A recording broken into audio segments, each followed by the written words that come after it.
I really like this presentation because I love icons. I don't know if you can see behind me, the whole wall is icons there. And that's just my office, and I have more in my bedroom. And if I can show you my bookshelves, I got an icon in each one of the bookshelves. Anytime I go to a place that is significant, when we go to Jerusalem or even our last trip through Italy, every notable place we went to, notable being that has the relics of the saint there, okay, or the church is named after the saint there and they have the relics there, I always get the icon from there. I figure it's got an extra blessing. So I have a lot of icons here. Behind me, I've got the icons of Mount Athos. That's the long one there. I don't know if you can see it. You'll see it next week in the Nativity presentation. I'm going to talk about more of that stuff at the end. But Windows of Heaven, I was listening to something that, it's amazing. It's such a coincidence. Every time, every subject that I have that I'm presenting, 2 days before, Abba Trifon covers that specific thing. So he did a whole thing on images, icons. So I was just listening to it, and he refers to icons as the door to the heavenly powers. He likes Windows of Heaven, though. He's going to start using that, he said.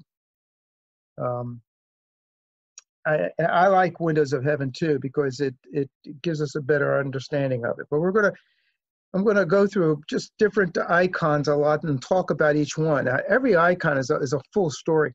The one down here now on the title page there, this is from Hagia Sophia Church in Constantinople. It's a mosaic, and it's one of the pieces that when the Turks conquered Constantinople, they covered icons like that. All the icons in the church, Hagia Sophia, they covered with paint and some of their own depictions, of their faith. And this is one that was covered there, and look how beautiful it is. The color is still vibrant. It's magnificent, and it's really a big one. There's more. There's other people in this one. Different saints are also located on this one in particular. But let's move on. Okay, all right. Now I'm going to give you a little quick background on icons, because the question always comes up. Said, well, I thought the Ten Commandments said we couldn't have icons, and it doesn't say that. It says graven image. So, are we pulling hairs here? As far as the pictures are the pictures graven images, as a statue is, and there are other reasons why we feel comfortable in saying that this is acceptable. The first icon that was painted was done by St. Luke, the evangelist, okay? St. Luke was an artist. He was a doctor. He was a very creative man and great writer. His book, his gospel is magnificent, especially to read during Lent, anytime. He has such an in-depth perspective of people. And he painted several icons, as many as 17 of the Virgin Mary holding the infant Jesus. And you're seeing 2 of them now. 14 of them, I think that's the number, are right now in Mount Athos. So I actually saw these, okay? And they're covered in metal. That's why they're preserved, and just the faces are shown. And what St. Luke did, he would paint these, and he would take them and show them to the mother. And the Theotokos blessed them, okay? And she even asked him to come back and do other ones. And then he started doing some of the saints. And, through the blessing of the Holy Mother, our church recognizes understanding the use of icons. I can't imagine, spiritual life now without icons. I start my morning in front of an icon. I end my day in front of an icon. I come down here to do a presentation for you, and I see the Bruce's icon. And I just love it. I got one in my car. I've got one in every room. And I just, to me, and they're great for illustrations. The icons actually teach us so much of the history of our church. Our understanding of the church is limited to what we see in the Bible. And at the very last passage of John, if you ever want to look it up, the very last paragraph, okay, go to the book of John, go to the very, very end, and you'll see this passage, and I'm just going to paraphrase it now rather than look it up for you. It says on there that there was so much more that Christ taught the apostles, the disciples at the time, that if they were to put all this information down on paper, all right, the paper would go around the world.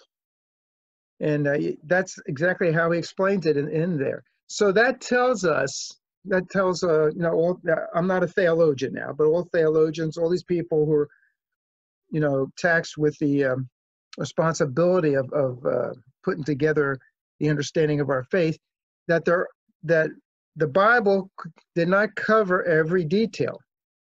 In fact, there are 4 Gospels: Matthew, Mark, Luke, and John. Well, the 3 of them are called the synoptics: Matthew, Mark, and Luke, meaning that they're similar. In fact, most Bibles, if you look up a passage on Mark, say if you're in the book of Mark and you read a passage, to the right of it, it tells you where you can find it in Luke, the same passage almost, in Luke and in Matthew. John, the book of John, is the only one that's a little different. You'll find references to John in there as well, though, some of the things he covers. John was the only disciple who wasn't martyred, okay?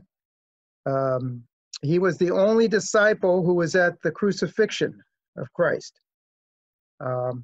He was the only disciple to live a long, long life. He died in his hundreds. I said plural, I didn't mean multiple hundreds. I meant, somewhere around 103, I think it was, 105. I'm not exactly sure what year he died and how old he was, but he lived to be 100 years old at least. And Christ tells us that in his writings. Christ asked everybody, "Who do you think I am?"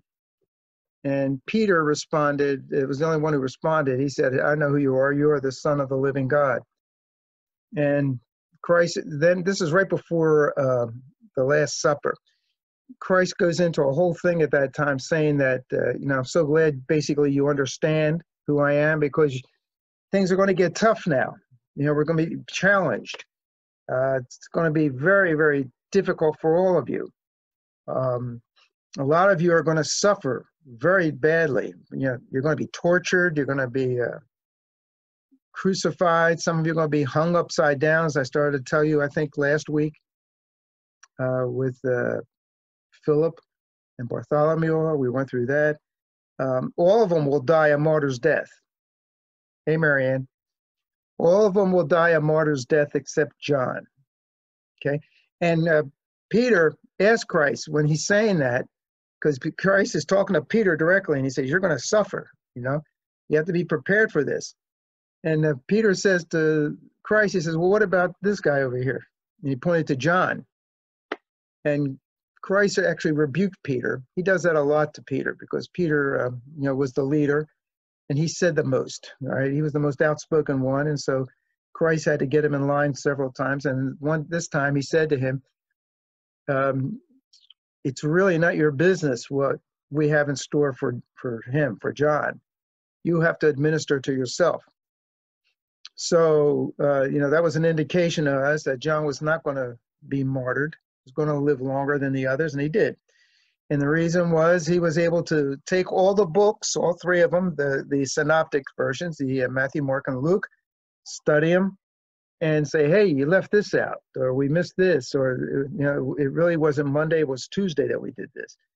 And he got the opportunity to go through all the Gospels and put in some of the missing pieces. But that's why he says at the end that there's even more All right, there's more. We just can't put everything down here. And this is where it gets dangerous in things, that we have to be careful what's out there, because right now, you know, even today, in today's world, there's books that have been advertised. It was recently, they had a book of Judas out there. They've had the book of Thomas that I saw on TV promoted one time. The Gospel of Thomas. All these are Gospels purportedly to be. And it was St. Athanasius, the Great, who was given the responsibility, and St. Athanasius is in the early part of the 4th century. He had the, he actually took all the writings that they found, and he was the one with his committee that came up with the 4 Gospels, Matthew, Mark, Luke, and John, and the epistles. Okay, these were, and what they had to do, they had to authenticate all these things back to the time of Christ. If they couldn't authenticate it to any specific author of the or apostle, going back to the apostles was like going back to Christ in many ways, because Christ blessed the apostles at Pentecost. So they are sacred. They carry the teachings of Christ and the blessing of Christ. That's why they are the ones that ordain priests to the priesthood, because they pass on the blessing. A bishop, they became bishops, and the bishop is the one who can pass on the blessing to all. So I'm giving you a long explanation here, but it's important to understand that if Athanasius and his committee could not prove that it came from any of the apostles or Christ, they put him in another category, and they didn't put him as sacred. So only the books of the New Testament and Old Testament are sacred, in that they're when they talk about the salvation, your salvation, it's authentic, it's acceptable, and you know, you read that and learn from that. This other group that they put into category, another category, is called the apocryphal books. And I talk a lot about the apocryphal books because they explain so many questions.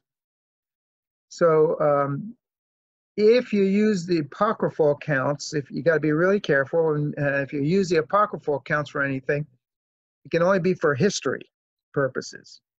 Can't be for salvation. Okay, salvation is in the New and Old Testament. That's the salvation. So the reason I'm bringing all this up is the icons tell entire stories. There's a whole story in every icon. I could do a whole class on each of these icons I'm going to show you, because there's a whole story in them. I have 2 in particular I'm going to touch base with, and you will also see these the next time you see me, some of these, especially these ones I want to touch base with, because they will be part of the story of the Theotokos that we're going to do. I start the series on Advent with the Theotokos because it starts with her, right? And then we're going to actually talk about the icon where it starts with her. So these actually show, these icons I'm going to show you are actually, we know very little about the Virgin Mary. Virgin Mary is not mentioned that much in the New Testament. It's hard to find things from her. And yet, if you read the Proto-Evangelium of James, which is the close, if there was going to be a 5th gospel, that may have been the one that they would have put. They just had some doubts about some of the scriptures in there. And that's why it's not been selected. But there's an awful lot about the Panagia, the Theotokos, in the Gospel of James. Okay, James being the stepbrother of Christ. Okay, so these 2 paintings are the ones, some of the original ones painted by St. Luke, and they're on Mount Athos. Okay, along with 12 other ones. There's about 14 paintings of St. Luke, from St. Luke. And for those who just got on, just so you understand, the reason I'm spending so much time here is this is the basis of our understanding and acceptance of icons. That he painted these icons of the Virgin Mary with Jesus, the infant Jesus, and he showed it to her, and she blessed it and confirmed it. So it's with her blessing that we venerate those that are on the icons. Also, we have to understand what an icon is. We call it a window of heaven. That's the best definition of it, because when you look through a window, you don't, what you look at is not a picture, but you're looking through the window to see what's on the other side. And that's what you're doing with the icons. You're looking through the window here, and you're seeing the Virgin Mary and the infant Jesus. That's who you're seeing in heaven. And so we're not venerating the wood or any part of the icon. We're venerating the saints behind it that we see. Okay. And the reason in the Ten Commandments it's in there about graven images is because, you know, it states very clearly, God says that no one can see him, and he didn't want any graven images made of him because no one has ever seen God. You know, no one knows what he's like or looks like, and you can't reproduce him. And that's why he said no graven images. Okay. So I know it's a long explanation to start, but I hope that helps a little bit with the understanding of the icons. So that's why I love them, because we look through them as to who they are, and they give us different pictures. Like here, this is Joachim and Anna. These are the parents of Mary. And we're going to talk about that when we talk about the all these pictures here. We're going to talk later next week. Not next week. I think when the 9th is when I do the presentation on the Theotokos. But I want to talk about this icon because there's nothing that encompasses more of what I'm talking about here than this icon. This is a great icon, and you see it every Sunday when you come to church. It's right on the doors of the iconostasio. Okay, when the doors are closed, you can see it. When they're open, you can't see it.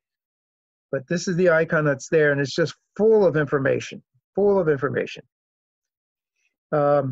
And it's interesting when we talk about the Theotokos next week, because it shows, you know, Gabriel. This is the archangel, not archangel, the angel Gabriel, and he's coming to Mary. This is where he tells her about, "Hail Mary, full of grace, the Lord is with thee. Blessed are those," you know, and so on.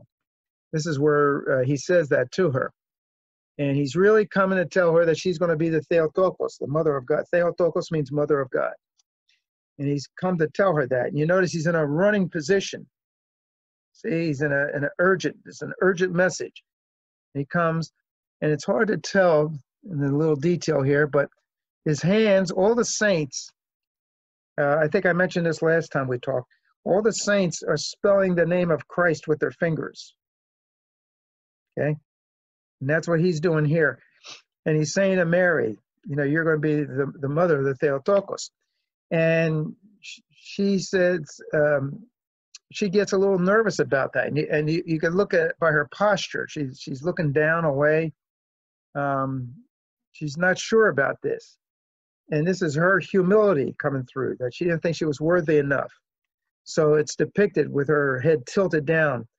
But then she says immediately that she will accept whatever God has for her. And at that point, the Holy Spirit comes down here and does the blessing and everything. And at this point, this is March 25th, the icon of March 25th. This is the Annunciation. And now she's put on a throne, see? She's on a throne because at this point, she's higher even than the angels. All right? She's recognized as being higher than the angels. And this one doesn't show it as well. You got to look carefully. See this light red line here? It's attached to her hand here, and it goes down to this other hand. She was actually knitting. Her job was to knit. See, I'm telling you too much information now because this is what I was going to cover in 2 weeks. But I want you to see how interesting icons can be. She was actually knitting a curtain for the temple, the Holy Temple. And it was a precursor of our iconostasio. They covered this curtain covered the altar, the Ark of the Covenant, actually. And so she was knitting a new one, and most icons show her in this hand holding a spool of thread and a needle, because that's what she was doing when the archangel came to see her. And that's what I'm pretty sure this is the thread that's going down here. She was just knitting from. And her head is tilted. Now everything's in acceptance. She's agreed to it. And like I say, it's an amazing story here. Just out of the picture. Okay. All right. The history, the background of our thought, we went through that. The introduction of icons to the Christian world. We mentioned that. The first iconographer. You know that now. Never forget that. St. Luke. And then there was a period where the emperor of Constantinople at the time, I think it was Leo, was his name. There's a whole bunch of Leos, and I think this was the third. It could be, I didn't check that, and I'm pretty sure that's what it was. And he was the one that just didn't like the fact that there were these icons around that instead of pictures of him, paintings of him. He's the one that wanted to be venerated, and everybody's looking at these icons. And so he had them outlawed. And they were, people did different things with them. A lot of people threw them into lakes just so that the authorities couldn't get them and destroy them. So they threw them, they hid them, they buried them. We're going to talk about one pretty soon that was thrown into the lake nearby their home. And this period lasted, the iconoclastic period lasted for about 120 years. As a matter of fact, I think I have the date. No, I don't have the date on this one. It's in the next one we discuss it. So it was Empress Theodora who authorized the use of icons again. And it was finally in one of the, I think it was the fourth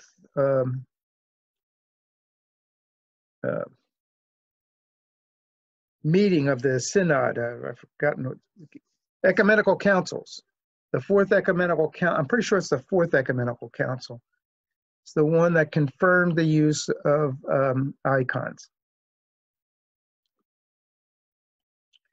Okay, and so from that point on, people brought them back out again.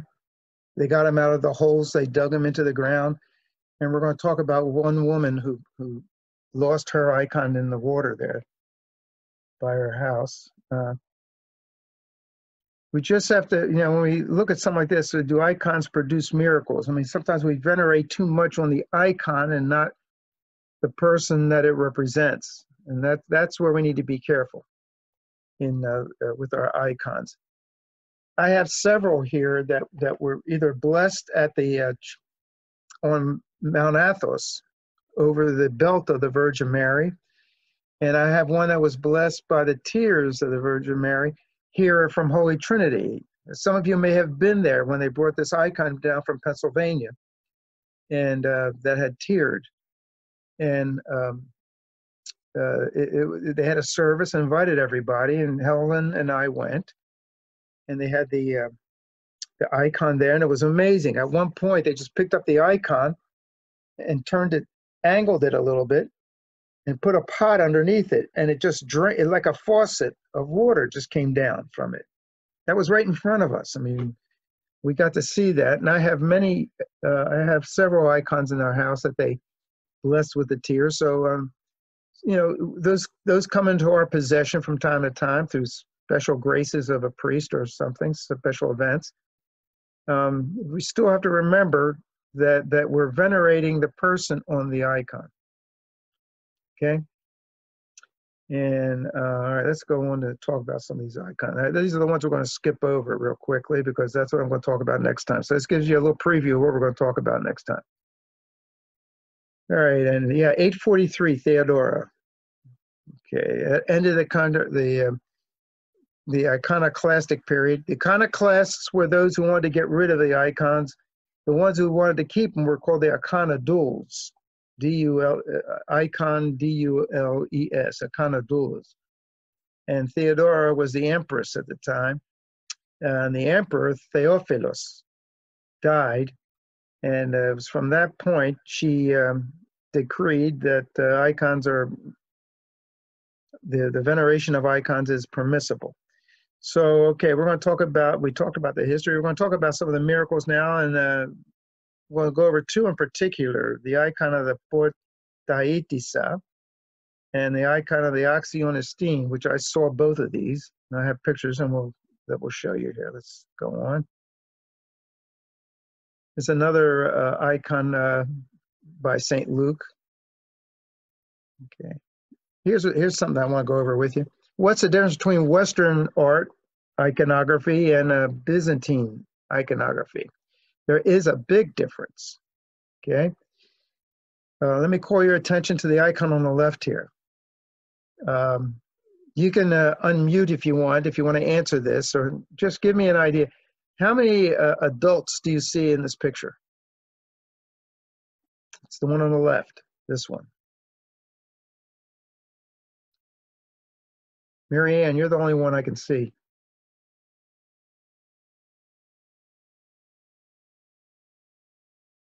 Six. You see six? Yeah, 1, 2. Oh, I'm sorry. 1, 2, 3, 4, 5. Sorry. Oh, you see the two down here? Yep. Good for you. I couldn't find those two. Mm-hmm. I read the thing down here that says, with the tiny donor couple among the feet of the main figures. That's the only way I found them. I just missed that totally. All right. Western art focused, like on the crucifixion, it focused on the torturing of Christ. Okay. If you look at this, you can see he's bleeding from all parts of the body. Here's his wound on the side. He's bleeding up here from the neck down. Of course, that's from the head. Look at the size of these thorns. Look at the size of those thorns there. That's like 3-4 inches. The reed here is exaggerated in length and placed on the head as more of a torture device.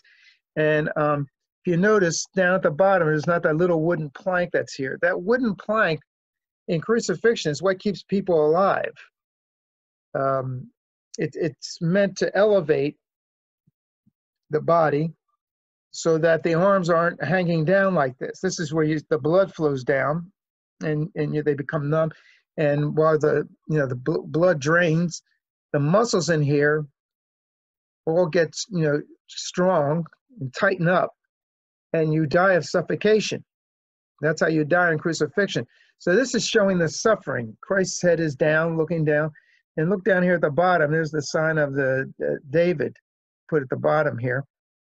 I was going to use this one also as a sign of Western art, but I realized this was done by somebody from Syria, and that makes it an Eastern art. So forget this one.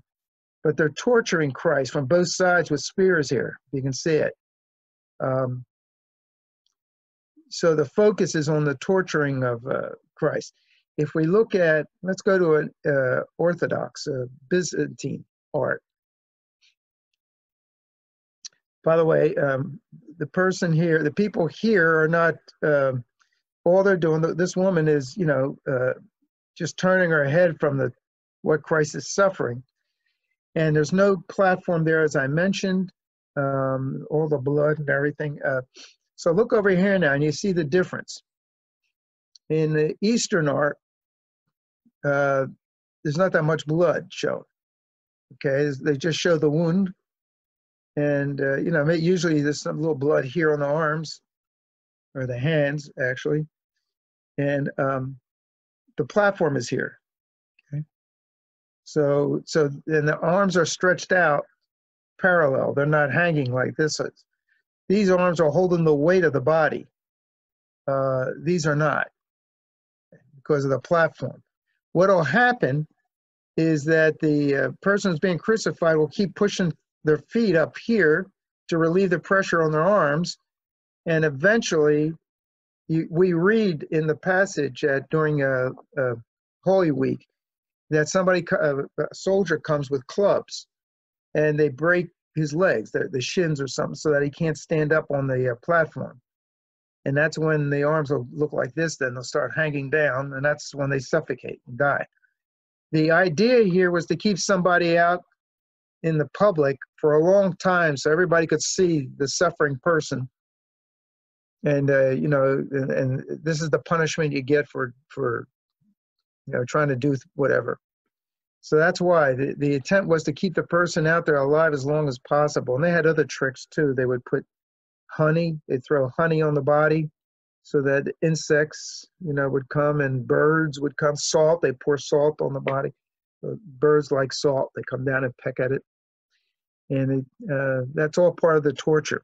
And also notice down here at the bottom, there's no Star of David, there's a skull. Okay, Golgotha is literally means the place of the skull. And tradition states, Jewish tradition, that this was the spot, Christ was crucified on the spot where Adam was buried. This is the skull supposedly of Adam. But all our depictions of the crucifixion, you'll see that there. Yeah, you'll see that skull in the dark, indicating, hell, I guess, and the skull of Adam, as opposed to the Star of David here. So it's another difference.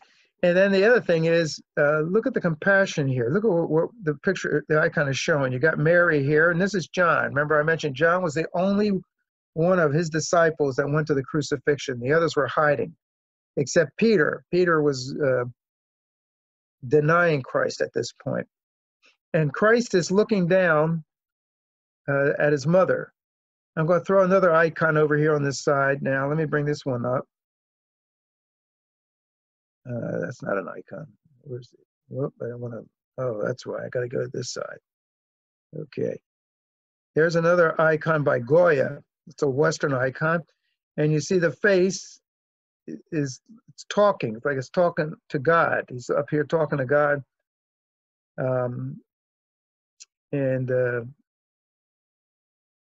While he's suffering. Here we got Christ's head talking to his mother. This is probably where, at the end of his crucifixion period, where he's about to give up his life. And he says to his mother, "Mother, behold your son." And she points over to John, and John points back, then he looks at John, and John, "Behold your mother." And it's another different aspect of Byzantine art, that it encompasses humanity. It's showing that this crucifixion, he's doing this for humanity, for the people, not to show his suffering. And, I talked to Tom Clark about some of these things. Tom had mentioned to me that he has to go through a period of praying before he paints an icon. Long periods of fasting and praying, and that's part of the tradition of the church. Let me see here. Let's go here. All right. This is the Dormition of the Virgin Mary. At the time she's lying in her funeral period, she knew she was going to. She asked her son to let her know when she was going to die, so she could prepare herself, and she was excited to be with him. And he did tell her. And so on the day, which is August 15th, she prepared these new robes here. And she asked her son to bring the apostles. The apostles were all over the world. Here they are. They woke up that morning and found themselves in Gethsemane. This is where this whole thing is. This is in the house, which is right outside of Gethsemane. It's in Jerusalem. And you got Peter and Paul over here. There's Paul and Peter over here. And I believe this is James and John down here. And then the others. There's only one missing. If you count them, you only get 11. Thomas was not there. And I'm giving you too much now, stuff I was going to talk about in 2 weeks. So that's all I'm going to say about this one. If you want to find out the rest of the story, you got to tune in 2 weeks. This is the whole story of the Christmas nativity. The entire story is right here. So I'm saying these icons tell wonderful stories. And, you know, a lot of the stories are what we read in apocryphal accounts, historical versions. Like if you talk about the wise men here, and they're riding, if you look carefully, they're riding on horseback. I always think that's interesting. And we'll explain that in 2 weeks. We've got the shepherds, got the angels, we got everything here. We've got Joseph over here. We've got the ox and the ass right here. And most people don't know what that is, and we'll cover that in 2 weeks. But it's a whole story here. The whole nativity is right here in that one icon.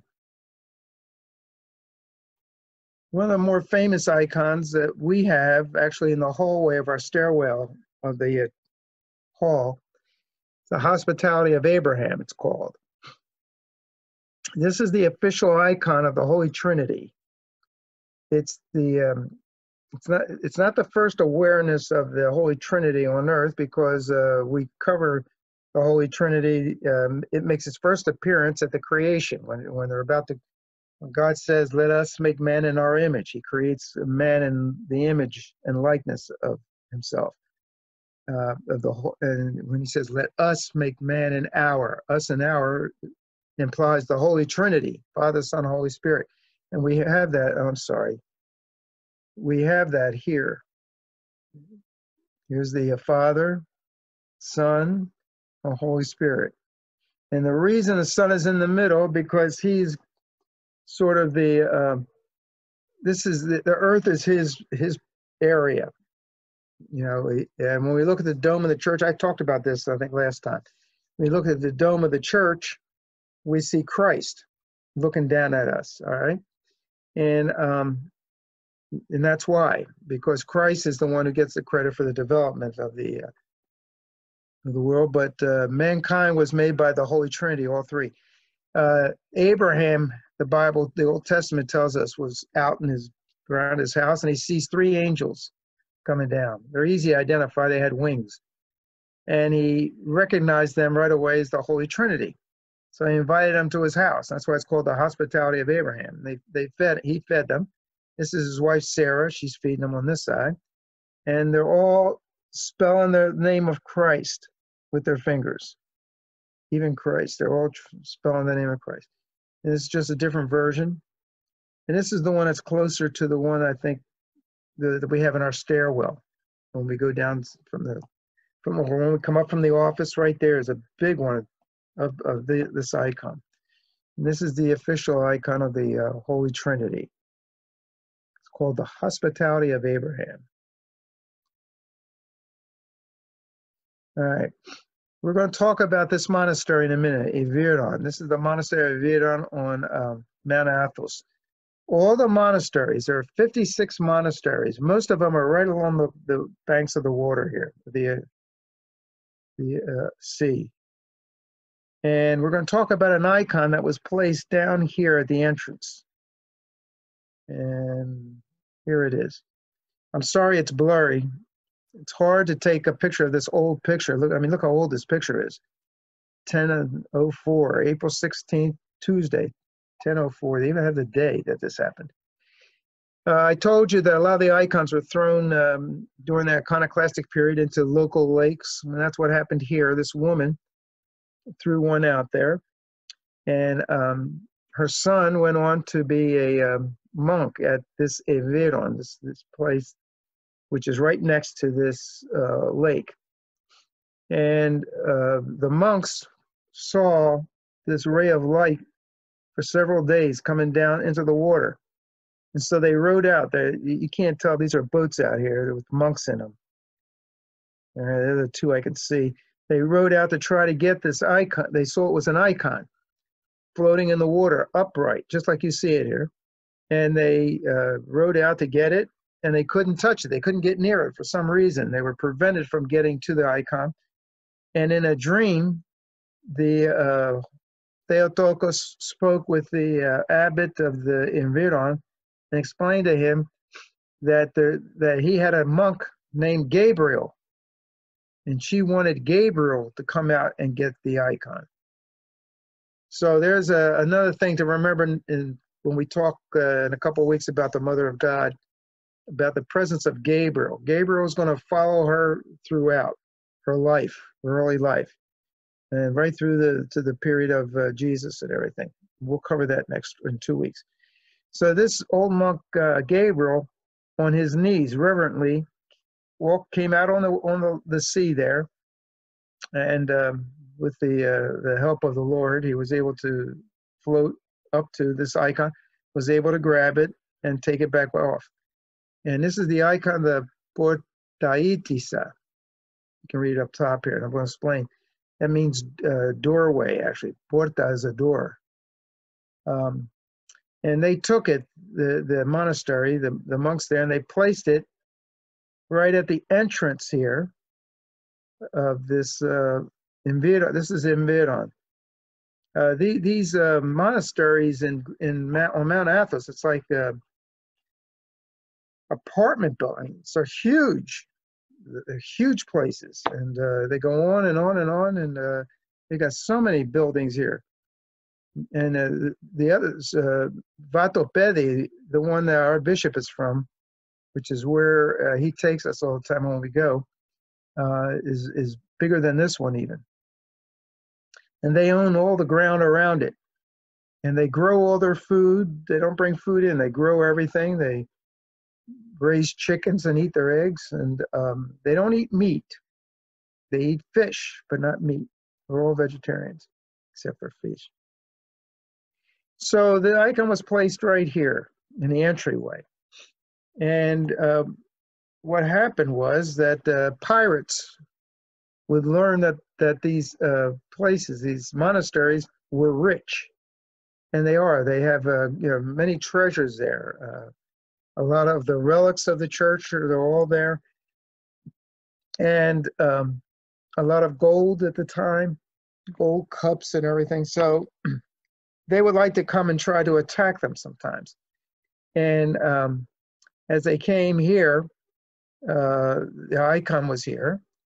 And for some reason, the soldiers, they're Turkish descent, could not get past the icons. So they went back to their superior, and he's saying, all right, let me see the loot. And they explained to him, well, they couldn't because this woman prevented them from entering the monastery. And he got very upset. So he grabs his sword and goes charging to here. And he goes up to the icon, and he takes his sword and slashes it, puts the icon into the face of the Theotokos, and immediately blood came out. Let's see if I got a picture of it. This is that icon. This is the icon of the Portaitisa. It's huge. I mean, it's huge. It's about 6 feet by 4 feet, and it's huge. I have a copy of it right behind me on the wall. It's one of the ones that are behind me on the wall that I got when I visited there. And let me give you a modern day version of it. This is the version that many of you may have seen. And if you look closely right here, you can see the slash, the blood from the sword. When they first put the icon in place in front of the gate, the next day they would go to have their church services, and they find the icon in the altar, not at the gate. So the first time this happened, they took the icon back and put it at the gate. The next day they had the service, the icon was back in the altar. So they prayed to God to find out where should they put the icon. And he did mention to put her at the gate. And that's why she's called the gatekeeper, the Portaitisa. I hope I'm saying that right. Portaitisa. My wife will correct me afterwards if I said it wrong. And if I say it wrong, I'll correct myself next time I get together with you, okay? All right. This is called, this is also on Mount Athos. This is A.R.E. A.R.E. is the government of Mount Athos. Mount Athos has a government where the 5, I believe it's 4 or 5 of the elder monasteries has a representative, and they act as a council, and that's the government, okay? And this is the parish, the Protaton, Protaton, in the area is called A.R.E, and this is the church there, the Protaton, in A.R.E. And there was an icon. Let me just show you the icon. This is the icon. It's called the icon of the Acción. This word should be pretty familiar for you that go to the church services. All right, I'm going to tell you a story about it because this is one we do you're involved in every Sunday on this icon. Okay, and this is another. It's a huge icon. These aren't little icons like you hang on the wall. These become a wall. They're so big, huge. This icon is, this is it also. This is the modern day version of it. Don Acciones. Here it is here, Acciones. Acciones is the hymn we sing to the Virgin Mary. We sing it every Sunday. Truly it is proper to call you blessed. And we sing that every Sunday. As long as you've been going to church, every week that is sung. It's also sung at weddings in honor of the bride, the mother having her song sung for the bride. When my son Jimmy was married about a month ago, we had this song played on an organ in our church right before the bride comes out. And it's a beautiful hymn. And the story of it is that, let me go back to the church and put in perspective here. There was the abbot was going to a service in this church here. And he had one of his younger monks, and he wanted the younger monk to stay in his cubicle and conobile, I think it's called, and pray and do some vespers while the abbot went to the church. And he did that, this young monk. And as he was doing it, there was a knock at the door, and he went to open it, and he found another monk there that he had never seen before. And that monk said he's traveling. He wondered if he could spend the night here, and so he welcomed him in. The young monk welcomed him in and said, I was just doing the services for the matins.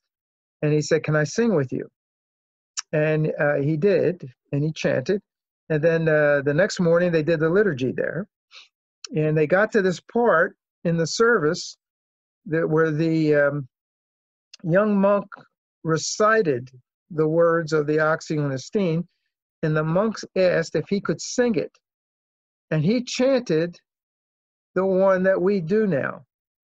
And the young monk asked him, he said, it's beautiful. He said, can you write that down for us so I can show the other monks so that we could do it every Sunday? And he wrote it on all he had was a slab there, a stone slab, and he wrote it. He carved it with his finger on the stone slab. And that slab went to Constantinople. They have it at the Patriarchate. And when he was singing it, chanting it, this monk, whoever it was so beautiful. He ran to get the abbot. And he says, something special is happening here over in my cell over here. You got to come and hear this. And when they went there, the monk was gone. He disappeared. You never saw him again. And they attribute the monk there that was the angel Gabriel again, intervening into the life of Mary. And it's he that wrote that song. And if you look at the music, if you get a chance to see the actual music printed of the Acción, you will not see an author, a composer. There's no composer at the top because it was Angel Gabriel gets the credit for it. And that's the hymn we do every week. And they put that icon right here, right inside the doorway, and you greet it when you go in. And both those icons have performed many miracles on behalf icon of the oxyonestein. Okay. I'm running out of time, and boy, I did that perfectly, right at 8 o'clock. Wow.